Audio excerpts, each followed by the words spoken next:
Hello everyone, I'm Komal. I'm an RCI registered clinical psychologist and practicing here in Rohtak.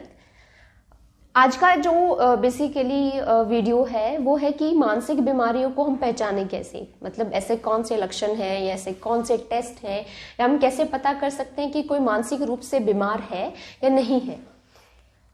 वैसे ऐसे मानसिक बीमारियों को पहचानने के लिए या जांच करने के लिए ऐसा कोई टेस्ट जैसे मानो सीटी स्कैन या ऐसा कोई ब्लड टेस्ट नहीं बना है कि जिसके थ्रू करवाने से हमें ऐसे पता चल जाए कि ठीक है ये वाली मानसिक बीमारी आपको है, ऐसा अभी तक नहीं है। तो ज्यादातर जो चीजें डिपेंड करती हैं वो करती हैं आपके क्लिनिशियन की हिस्ट्री टेकिंग वाले पार्ट पे, और कुछ जो साइकोलॉजिकल टेस्ट हैं जो हम डायग्नोस्टिक क्लैरिफिकेशन के लिए बेसिकली यूज करते हैं, जो कि साइको डायग्नोस्टिक असेसमेंट्स होती हैं, जो साइकोलॉजिकल टेस्ट होते हैं, उनके थ्रू आपके डायग्नोसिस बनाए जाते हैं in case if that needs a clarification. Otherwise वो एक हिस्ट्री टेकिंग के पार्ट में ही आपके लक्षणों की पहचान करके उसके बाद आपकी बीमारी को के डायग्नोसिस को बनाया जाता है। अब जब हम मानसिक बीमारी की बात करते हैं कि उसको पहचानें कैसे, तो मैं एक एक डिसऑर्डर वाइज जैसे मानो डिप्रेशन, ओसीडी, एंजाइटी या साइकोसिस या डिल्यूजनल डिसऑर्डर या स्किज़ोफ्रेनिया के अकॉर्डिंग एक एक करके नहीं बता पाऊंगी क्योंकि बहुत सारे डिसऑर्डर्स होते हैं और मैं चाहती हूँ कि ज्यादा से ज्यादा हर ग्रुप का एक जो इंडिविजुअल वो इस चीज को समझ सके। हर इंसान हर एक ऐसी लैंग्वेज में इस चीज को प्रेजेंट करना चाह रही हूँ ताकि बहुत ज्यादा से ज्यादा लोगों को चीजें समझ पाए, ना कि एक लिमिटेड सेक्शन के। जब हम मानसिक बीमारी को समझने की बात करते हैं तो हम उनको 3-4 डोमेन्स में देखते हैं। 4 डोमेन्स बेसिकली कहूंगी। फर्स्ट इज डिसऑर्डर जो इमोशन से रिलेटेड होते हैं, जो डिसऑर्डर थॉट से रिलेटेड होते हैं, जब थॉट डिस्टर्बेंसेस आती हैं, परसेप्चुअल डिस्टर्बेंसेस आती हैं, परसेप्शन की डिस्टर्बेंसेस आती हैं, या आपका स्लीप जो पैटर्न है उसमें डिस्टर्बेंसेस आती हैं, आपका एपेटाइट में डिफरेंसेस आते हैं। तो ये है जिसमें हम ओवरऑल आपके सिम्टम्स को पहचानते हैं, हम डिस्टर्बेंसेस देख के उनसे रिलेटेड आपकी बीमारी का डायग्नोसिस बनाया जाता है। अब हम बात करते हैं कि डिसऑर्डर ऑफ इमोशन कैसे, जैसे हम आमतौर पे हम कभी खुश होते हैं, कभी मतलब उदास होते हैं। जब उदास होने वाली बात आती है ना, तब खुशी की बात होती है तो हम सब खुश होते हैं, या नॉर्मली ना खुशी है ना दुखी है, हम लोग नॉर्मल चल रहा है, कुछ इस तरह का पैटर्न हम सबका होता है। लेकिन जब हम मानसिक बीमारी के लक्षण की बात करते हैं तो हम इमोशंस को देखते हैं कि 2 चीजों के बेसिस पे, जैसे परसिस्टेंट और परवेसिव। परसिस्टेंट होता है कि लगातार, जैसे मानो कि आप लगातार काफी दिन से दुखी चल रहे हो, ठीक है, और उस बीच में कुछ खुशी का मौका भी आता है पर आप उसको फील नहीं कर पाते हो या आपको उतनी खुशी होती नहीं है उस चीज से, डिस्पाइट ऑफ कि आपके सामने इतनी अच्छी चीजें हो रही हैं आपकी लाइफ में, इतनी अच्छी चीजें आपकी लाइफ में आ रही है, पर आप उस एक्साइटमेंट को फील नहीं कर पा रहे हो। आप परसिस्टेंटली लगातार लगभग मान लो कि 2 हफ्ते से ज्यादा अगर ऐसा होता है कि आप बहुत ज्यादा सिर्फ उदास ही चल रहे हो, या मानो कि आप चाहे दुख भी आ रहा है, तकलीफ आ रही है, पर आप खुश ही चल रहे हो, ठीक है, तो ये अलग अलग डिसऑर्डर हो। जैसे दुखी चल रहे हैं तो जो डिप्रेशन की तरफ जाता है, राइट। और अगर हम मानो बहुत ज्यादा एक्साइटमेंट में आ रहे हैं और हमारे घर में काफी कुछ गलत हो गया है पर हम स्टिल एक्साइटेड हैं या बहुत ज्यादा एनर्जेटिक है। अब दूसरी तरफ हम बात करते हैं परवेसिव की। परवेसिव का मतलब ये होता है कि ऐसा नहीं कि अगर मैं खुश हूं तो मैं सिर्फ घर पे तो मैं खुश हूं पर मैं बाहर जाता हूं मैं दुखी हूं, ठीक है, या स्कूल में दुखी हूं या मेरे काम के प्लेस पे मैं दुखी हूं बट वैसे मैं घर में बहुत खुश हूं। नहीं, जब मानसिक बीमारी की हम बात करते हैं वो परवेसिव, वो आपके जो जितनी एरियाज ऑफ लाइफ है, आपका पर्सनल, आपका प्रोफेशनल, आपका सोशल, तो वो सबके अंदर ही आपका सेम इमोशन रहेगा, ठीक है। आप अपने काम पे भी दुखी रहोगे, आप मानो स्कूल में गए तो पढ़ाई में कोई इंटरेस्ट नहीं है, आप उस जगह पे भी काफी ज्यादा दुखी रहोगे, घर पे हो तो घर पे बहुत ज्यादा दुखी रहोगे, किसी से बात करने का मन नहीं करेगा या मानो हम चिड़चिड़े हो जाएंगे, ठीक है। कोई इतनी बड़ी, जैसे लोग कहेंगे मैंने इतनी बड़ी बात तो नहीं बोली थी कि तुम इतने ज्यादा चिड़चिड़े हो गए हो, तो इस तरीके से चीजें होंगी। अब हम बात करते हैं डिसऑर्डर ऑफ थॉट, जो बेसिकली थॉट यानी हमारे विचारों से संबंधित होते हैं कि हमारे विचार कैसे हैं। खासतौर से मानसिक बीमारी में हमारे विचार ऐसे हो जाते हैं, जैसे अगर मैं डिप्रेशन की बात करती हूँ कि जैसे मेरी जिंदगी में कुछ अच्छा हो ही नहीं सकता है, या मैं इस लायक ही नहीं हूँ, है ना, तो या मतलब मैं इस चीज को नहीं कर सकता, मुझसे हो ही नहीं सकती ये वाली चीज।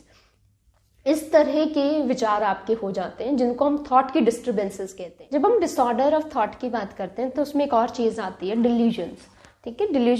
डिल्यूजन्स होते हैं false beliefs which are very unshakable. Okay, आप उसको कितनी भी दलीलें दे लो, वो आपकी बातें नहीं मानेंगे, और ऐसा चुन के वो रियलिटी में चीजें एग्जिस्ट भी नहीं करती हैं, वो नहीं होती है, बट वो बहुत दावे के साथ उस चीज को बोलता है। जैसे आपने कई बार देखा होगा, पति पत्नी या पत्नी पति पे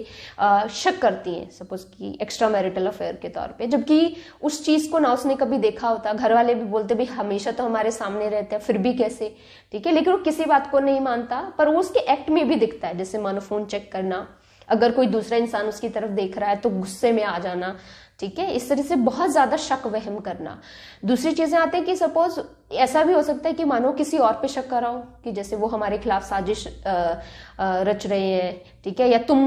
मेरे खाने में कुछ मिला के दे रहे हो, सस्पिशियस सा बिहेवियर, और वो किसी की तरफ भी हो सकता है, जबकि उसके पास ऐसा कुछ प्रूफ नहीं होता या कुछ ऐसी कोई रियलिटी एग्जिस्ट नहीं करती रियलिटी में वो चीजें, बट वो बहुत स्ट्रांगली इस चीज के बारे में बोलता है। ये हो गया डिसऑर्डर ऑफ थॉट। अब हम बात करते हैं डिसऑर्डर ऑफ परसेप्शन। अब परसेप्शन में आता है जब हम बात करते हैं कि आपने देखा होगा कि कोई कि वो उसको आवाजें सुनाई दे रही है, या वो किसी से बात कर रहा है, उसको कोई दिखाई दे रहा है, जो हमारी हर एक सेंसरी मोडालिटीज में प्रेजेंट हो सकता है। जब हम हेलुसिनेशंस की बात करते हैं, आपको विजुअल, ऑडिटरी, टेक्टाइल, ठीक है, आपको स्मेल भी आ सकती है, आपको गेस्टेट, ये आपको बॉडी में भी फील हो सकता है, टेक्टाइल, ठीक है, विजुअल भी हो सकता है, ऑडिटरी भी हो सकता है। तो आपने देखा होगा कई बार कि जैसे सपोज हम, एक होता है हम अपने आप से कभी कभी बात करते हैं ना, हम सबकी आदत होती है कि हम कभी कभी बड़बड़ा रहे होते हैं, वो कंप्लीटली नॉर्मल होता है। लेकिन सपोज वो कह रहे हैं कि वो किसी से बात कर रहा है लेकिन वहां पर कोई नहीं है ना, तो ये होता है कि जब वो बेसिकली हेलुसिनेशंस में वो इंटरैक्ट कर रहा होता है या उन बातों के ऊपर रिएक्ट कर रहा होता है, तो ये चीजें आ जाती हैं डिसऑर्डर ऑफ परसेप्शन में। अब एक चीज आ जाती है, आप खास तौर से देखेंगे जो मानसिक बीमारी के लक्षण होते हैं उनमें जो सबसे ज्यादा कॉमन और चीजें मिलती हैं, वो मिलता है उनका एपेटाइट, उनका डिस्टर्ब मिलेगा, या तो बहुत ही कम खाना, मतलब खाना पीना ही छोड़ देते हैं, बहुत ज्यादा मैलन्यूट्रिशियस हो जाएंगे, या बहुत ज्यादा खाना शुरू कर देंगे, बहुत एक्सेसिव। दूसरा आता है कि स्लीपिंग पैटर्न, उनकी कईयों का आप देखोगे कि अब बिल्कुल ही नींद नहीं आती, वो पूरी रात नहीं सो पाते हैं, ऐसे घूमते रहते हैं, फिर और उतने एनर्जेटिक भी वो फील करते हैं, वो फटीग नहीं नजर आएगा आपको। दूसरा आता है कि उसको नींद बहुत ज्यादा आनी शुरू होती है, जैसे कई बार कहते हैं ना डिप्रेशन में भी ऐसा ही होता है, या तो बहुत एक्सेसिव स्लीप हो जाती है या बहुत ही कम हो जाती है, ठीक है, हमारी इरिटेशन हमारी, और हम इन चीजों को, ऐसा नहीं है कि जो मानसिक बीमारी के लक्षण है वो कहीं है और कहीं नहीं है। आप देखोगे ये ज्यादातर हमें पता चलता है जब आप उसके सारे सर्कल को, जैसे इंटरपर्सनल जो उसके रिलेशनशिप्स हैं, उसकी जो अगर वो स्कूल में अगर स्टूडेंट है तो उसकी एकेडमिक जो परफॉर्मेंस है वो डिक्लाइन करना शुरू कर जाएगी। आप देखोगे कंसिस्टेंटली उसके मार्क्स नीचे, ग्रेड्स नीचे आते जाते शुरू हो जाएंगे। तीसरी चीजें आ जाएंगी उसकी सोशल रिलेशनशिप्स है जितनी भी हैं, वो सोसाइटी में एज सच थोड़ा सा डेविएंट बिहेवियर आपको दिखाई पड़ेगा, पर ये हर किसी में जरूरी नहीं है। बट हाँ, सोशली जैसे मानो आपकी आपस के इंटरपर्सनल रिलेशनशिप्स को मैनेज नहीं करेगा, कहीं पे आपके जो रिलेटिव्स हैं उनके साथ जो हमारी एक ड्यूटीज जो या हमारे एक बॉन्ड होता है उसको शेयर नहीं करेगा, ठीक है, तो ये हर जगह मिलेगा। वर्क प्लेस पे है, मे बी उसके फ्रिक्वेंट आर्ग्यूमेंट्स मिलेंगे, या उसको बार बार जॉब बदलनी पड़ रही है, क्यों, क्योंकि वहां पे बहुत ज्यादा आर्ग्यूमेंट कर रहा है अपने बॉस के साथ, या मे बी टाइमली अपना काम नहीं कर रहा है, पर वो डिस्टर्बेंसेस हो रहे हैं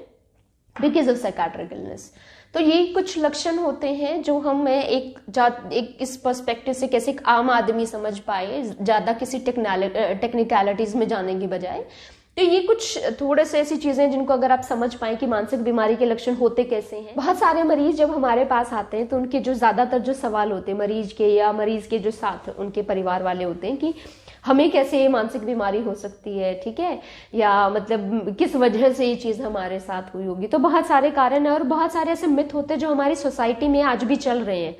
है ना, कि मतलब ये ऐसी चीजें नहीं होती हैं, या सपोज इलाज को लेकर बहुत सारे मिथ हैं, दवाइयों को लेकर बहुत सारे मिथ हैं, या ट्रीटमेंट कैसे नहीं होना चाहिए, ठीक है। तो इन सारे सवालों के जवाब जानने के लिए अब हमारी नेक्स्ट वीडियो जरूर देखिएगा जिसमें मैं इन सारी चीजों को कवर करूंगी, ठीक है। उम्मीद करती हूँ मेरी दी हुई जानकारी आपके लिए कुछ हद तक फायदेमंद होगी। As a mental health professional भी जो एक ड्यूटी होती है कि जब आप एक सोसाइटी में एज अ कंट्रीब्यूशन आप इन चीज़ों को लोगों तक पहुंचाते हो ताकि ज़्यादा से ज़्यादा लोग इस चीज़ के बारे में जान पाएं और उसके ऊपर इलाज ले पाएं। तो इसे अगर आप देखते हैं कि आपके घर में, ठीक है, आपकी कॉलोनी में, आपके गांव में या आपके रिश्तेदार में अगर किसी को ऐसी कोई प्रॉब्लम है तो आप उन तक ये जानकारी शेयर करें और उनको इस चीज़ के बारे में जागरूक करें और इलाज में उनकी सहायता करें। अगर आपके कोई भी सवाल है कि आप किस चीज़ के बारे में और जानना चाहते हो, कौन सी चीज़ें जिनको आप चाहते हो कि उस पर वीडियोस बनाए जाएं, तो आप उसको कमेंट बॉक्स में मेंशन कर सकते हो। और फर्दर और सारी जानकारी लेने के लिए डिस्क्रिप्शन बॉक्स के अंदर मेरी क्लिनिक की डिटेल्स हैं, आप उन चीज़ों के ऊपर जाकर उस चीज़ के बारे में बात कर सकते हैं, पूछ सकते हैं। ज़्यादा से ज़्यादा इस चीज़ को लोगों तक पहुँचाने के लिए चैनल को सब्सक्राइब करें। Thank you so much.